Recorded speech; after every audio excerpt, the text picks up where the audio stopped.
Welcome to take 2 of the inbox review of the Airfix 1/48 scale North American P51D Mustang.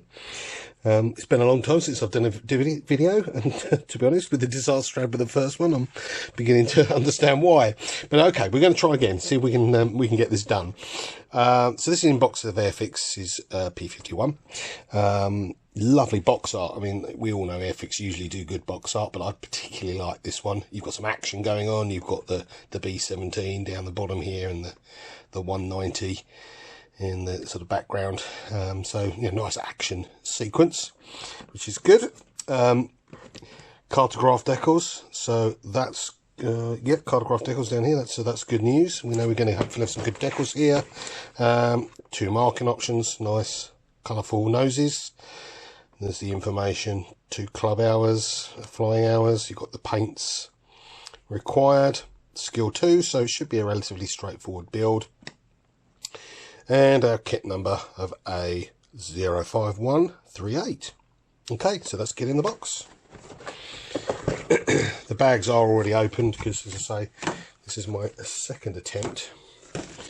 Hopefully we'll be a bit more successful. Modern Airfix instructions with a bit of colour in them, so that's good. Fairly straightforward. We get a bit of information on the front there about the actual aircraft itself.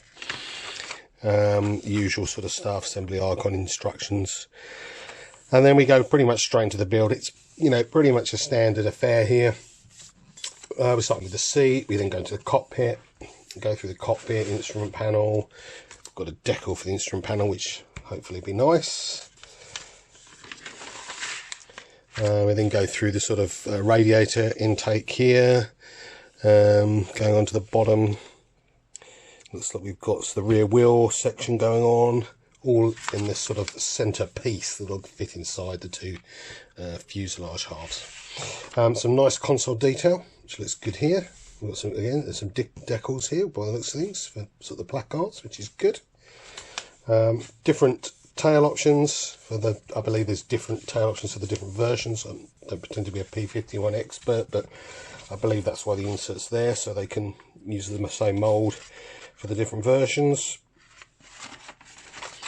Yep, there we go, the large centerpiece going into the main fuselage, top going on there, and then we've kind of got this sort of landing wheel bay part going on to the fuselage bottom.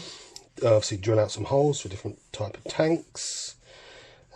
We've then got the main wing tops going on there, the gun bay, sort of gun covers on there. Flaps, slats, etc. can all be moved. It gives you some information there. Not quite sure what that indicates, but they're posable, so that's good. Then the main wing meeting up with the fuselage and various bits, exhaust and the bits for the propeller. Got quite a few sections here, but it's all nicely drawn.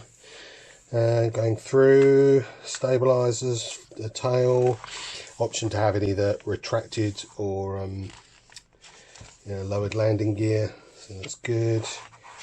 Different bits here for the wheels, tanks, fuel tanks. Then in the last few bits we've got the propeller. Got a pilot figure, which is nice, obviously if you're going to do it in flight, so it was handy. Go through there, the clear parts going on. Obviously you can have it open or close, which is nice. And then, which is always good, is to actually have a proper colour call out. So we've got it actually in colour, obviously all in Humbrol paints, but it's easy enough to convert these. And then we've got there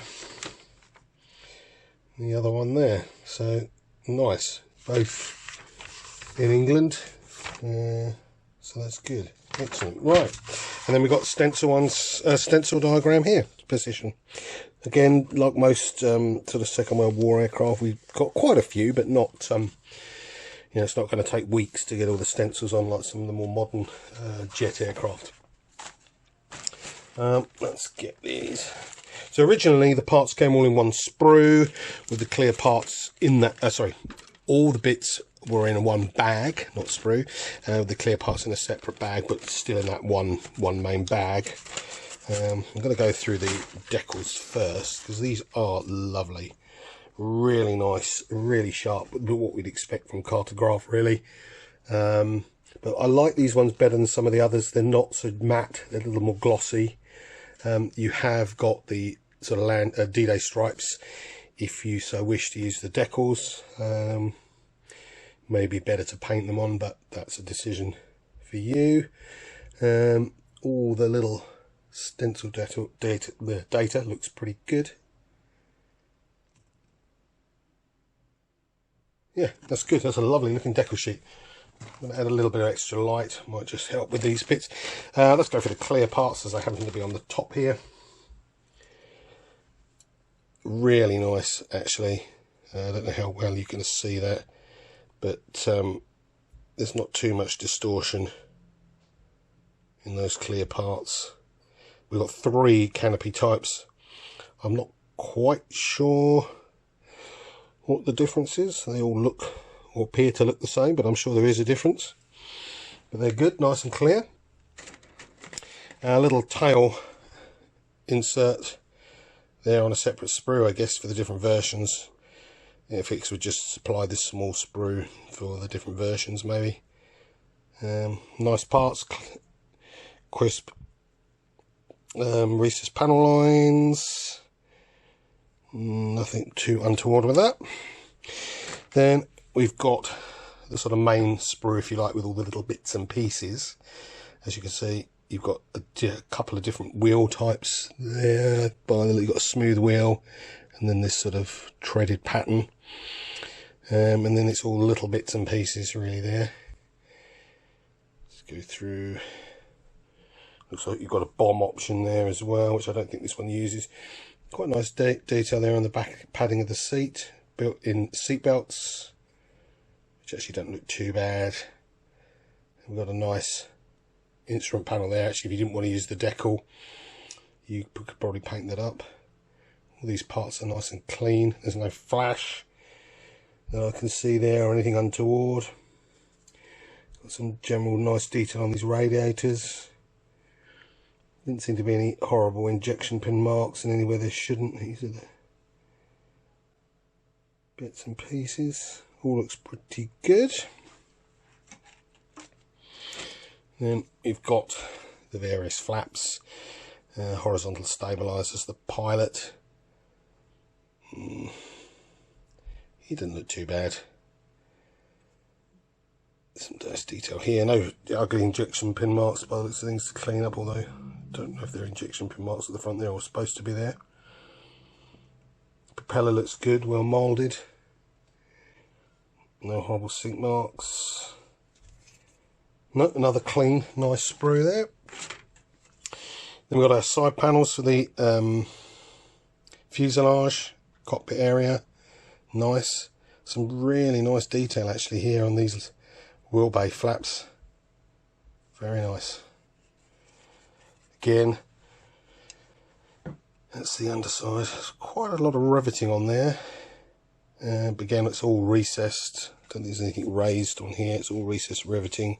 Oh no, the feelet. There's actually some raised rivets and recessed rivets, which are nice. Nice touch. Again, it's all clean. You go. There's a different tail fin here. The different versions. And then finally, we've got the main fuselage. Lovely detail actually, nice crisp. Really can't complain about that at all. It's not soft at all, it's really nice, and it's nicer plastic than some of the other Airfix kits. This is the main part that's going to go build up your sort of wheel bay at the back and the main cockpit area.